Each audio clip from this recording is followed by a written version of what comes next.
Buenas noches a todos, gracias por venir, por estar aquí. Efectivamente, somos una pequeña editorial que hace 3 años, casi 4, que hemos comenzado a publicar. Lo hemos hecho desde una fundación sin ánimo de lucro, simplemente con el deseo de hacer cultura, de ampliar el mundo de la literatura, de reconocer a algunos escritores, etc.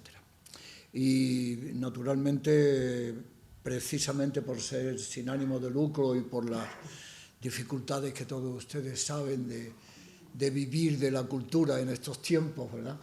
Pues nosotros estamos muy agradecidos siempre a todo aquel que nos acoge, como en este caso la bodega Campos, y también muy agradecido, porque tengo que reconocerlo así, a la Fundación Unicaja, que es la que nos sostiene muy generosamente desde el primer momento. La edición tiene, como se pueden ustedes imaginar, muchos momentos difíciles y complicados, ¿no? Pero también tiene enormes alegrías y satisfacciones. Enormes alegrías cuando uno siente, como editor, que está ayudando a un nuevo escritor o a una nueva escritora. Tiene uno la conciencia de que está descubriendo, poniendo en circulación, premiando con lo que quiere fundamentalmente un escritor, que es verse en letras de molde, ¿verdad?, y en contacto con los lectores, pues tenemos la oportunidad de hacer ese trabajo, ¿no? Y eso nos llena de satisfacción. En algún caso en nuestra editorial hemos sentido esa satisfacción, ¿no?, de descubrir un escritor, un narrador, un poeta, un investigador, un ensayista que estaba oculto, que estaba tapado, y que hemos conseguido descubrir, señalar, propiciar su lectura. Naturalmente, como saben ustedes, eso con pocos medios como el que tenemos se produce pocas veces, se puede producir pocas veces. Y saben ustedes, hay un dato de verdadero escalofrío, si quieren ustedes comentarlo así, que es que se calcula que habrá unos 100.000 libros que quieren ser publicados y no se publican jamás. Cada año se producen, se editan en papel, ¿verdad?, con la intención de ser editados, y fracasan en la edición 100.000 libros. 100.000 libros de personas que ponen toda su esperanza, todo su esfuerzo, todo. Por tanto, claro, comprenderán ustedes lo que significa de alegría, es decir, bueno, en este caso hemos podido ayudar, hemos podido descubrir, señalar, propiciar, etcétera, a este escritor. Y ya se pueden ustedes imaginar todavía más la alegría inmensa de poder publicar una editorial modesta, muy modesta, si quieren ustedes, una antología de un gran escritor, con un prólogo de otro gran escritor, ¿no? Claro, naturalmente eso es una de las más grandes satisfacciones que puede tener un editor. Y me doy cuenta de que, por supuesto, los dos podían haber hecho ese trabajo y esa oferta y esa generosidad con cualquier otra editorial, porque tienen la importancia y la calidad y el reconocimiento como para hacerlo, y sin embargo lo han hecho con nuestra pequeñísima editorial, ¿no? Nosotros nos hemos esmerado, como es lógico, en hacer una edición muy especial, con todos los cuidados, con el menor número de ratas posible y con el máximo de atención y de prestancia, ¿no? Como señala José Infante en su prólogo, la historia de Cántico es una historia, en cierto sentido, ya sabida, pero durante muchos años oculta. Se tiene conciencia de que en los años 40, 40 y tantos, recién acabada la Guerra Civil, se producen dos revistas oficiales. Una es Corial, fundamentalmente de cultura, de investigación, de ensayo, con Tobar, con Aranguren, etc. Y una revista de poesía, de creación, que se llama Garcilaso. Los dos, tanto en un caso como en otro, son autores y creación que miran hacia atrás y que tienen unas intenciones muy vinculadas al triunfo en la guerra civil del franquismo, ¿verdad? Pero hay otras dos revistas, una de ellas Cántico, que se produce también en los años 40 y tantos, 47 exactamente, si no recuerdo mal, del 47 al 49 en la primera etapa, que es una alternativa absolutamente diferente a esas dos revistas oficiales. Y hay otra que también es diferente, pero no es tan rompedora, tan novedosa como lo que significa Cántico, que es Espadaña. Espadaña es una revista que se produce unos años antes, que mira también hacia atrás, hace una literatura, una poesía de conflicto con la realidad, pero inmersa en un realismo que no se ha valorado todavía suficientemente y que cuando se ha valorado, pues se ha valorado poco, como poco creativa, como poco luminosa, etc. Y está también las revistas y las declaraciones, los manifiestos del postismo de los años 40 y tanto. Y, en paralelo, Cántico. Esas tres revistas, que no son las oficiales, marcan diferentes caminos y diferentes alternativas. Sin duda alguna, la más creadora, la más densa, la más profunda, la más rompedora también, sin duda alguna, Cántico.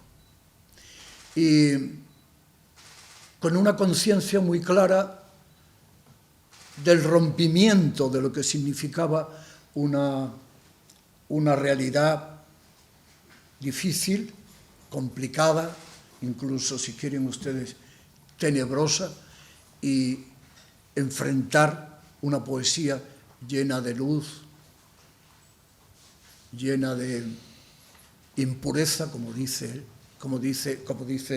Pablo en un momento determinado, que en un libro que hemos tenido nosotros la fortuna también de publicar, con una larga entrevista de Pablo que se llama Poéticas y pronunciamientos. Pablo habla de su poesía y dice: mi poesía, en ese momento por lo menos, en su valoración, significa un paganismo carnal, una poesía impura y una poesía fundamentalmente visual. ¿Qué significa un paganismo carnal? La visión, creo, que me acerco al planteamiento acertado al decir que esa visión del paganismo es una visión que significa que son los hombres los que señalan las conductas humanas, y que son los hombres y solamente los hombres los que señalan lo correcto y lo incorrecto, lo moral y lo inmoral.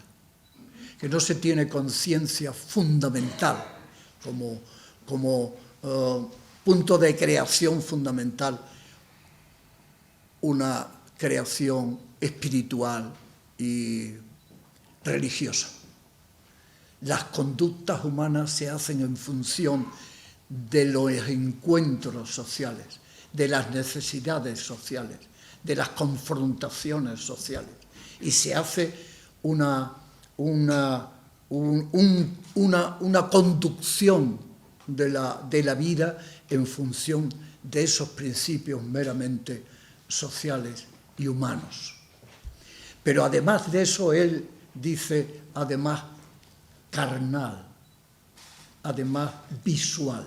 Y es la clave, para mí, de la tremenda novedad de cántico, que frente a un erial poético, frente a una pobreza léxica, los poetas de cántico, y fundamentalmente Pablo, hacen, además de un paganismo carnal, hacen una poesía visual, creadora, generosa, amplia, fértil, luminosa, etc.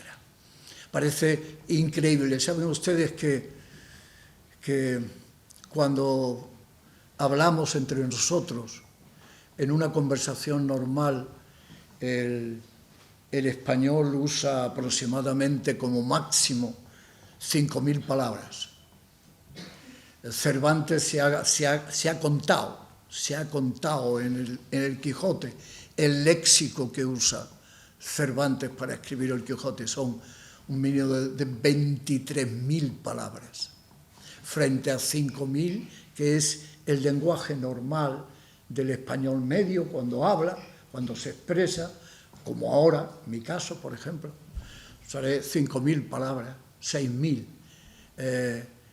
Repito, 23.000 las palabras que usa Cervantes para escribir el Quijote. Yo creo que lo sobrepasan los poetas de cántico y lo sobrepasa el propio Pablo, porque efectivamente es muy diferente el lenguaje y el léxico de una narración a la de la poesía. El poeta, cuando escribe, sabe que está usando o debe de usar lo más excelso del lenguaje, y que debe, para expresarse, dominar un léxico tremendamente complejo y profuso y vivo. Y por tanto, no 25.000, sino probablemente 30.000 al menos serían el léxico usual de estos poetas creadores que se reúnen alrededor de cántico. Estuvieron mucho tiempo escondidos y mucho tiempo silenciados voluntariamente.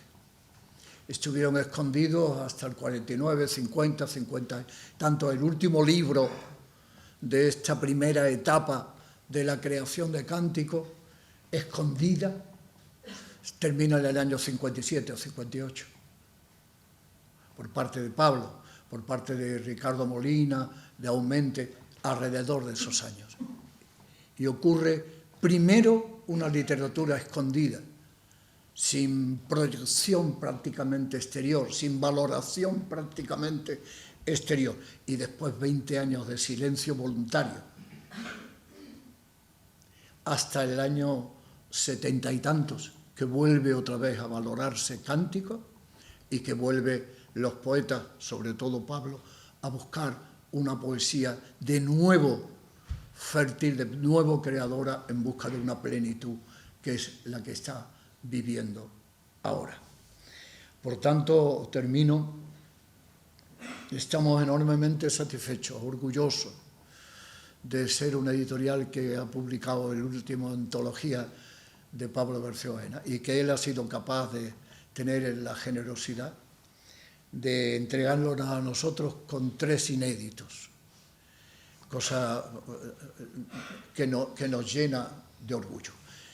Y no puedo dejar de agradecer el esfuerzo, la apuesta de José Infante por hacer una antología de Pablo García Baena, poesía que conoce tan bien y que yo sé que le habrá costado tanto hacer una antología, que necesariamente tenía que tener unos límites de extensión, ¿no? Y ha hecho un prólogo delicioso, luminoso, efervescente, cercano a ese mundo de la creación que significó cántico. De manera que termino, les tengo que expresar a ustedes nuestra enorme alegría y nuestra enorme satisfacción. Muchas gracias.